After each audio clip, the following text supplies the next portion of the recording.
ഇന്ന് creamy coconut salmon ആയാലോ.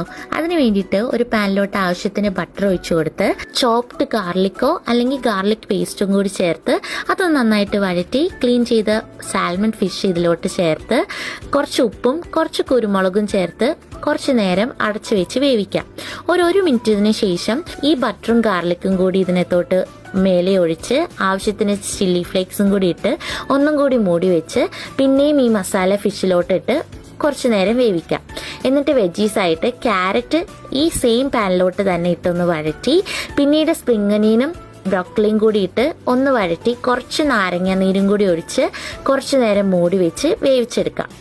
ഇതെല്ലാം ഒന്ന് ആയതിനു ശേഷം നമ്മൾ തിക്കായിട്ടുള്ള കോക്കനട്ട് മിൽക്കും കൂടി ചേർത്ത് കുറച്ച് നേരം ഇത് മൂടി വെച്ച് വേവിച്ച് പിന്നെ ഈ കോക്കനട്ട് മിൽക്കിൽ കിടന്ന് ഇതെല്ലാം നന്നായിട്ട് വഴന്ന് ഇങ്ങനെ ബട്ടർ തെളിഞ്ഞു വരുമ്പോഴേക്കും ഈ ഡിഷായിട്ടോ. അപ്പോൾ ഇത് വളരെ എളുപ്പമാണ് ഉണ്ടാക്കാൻ.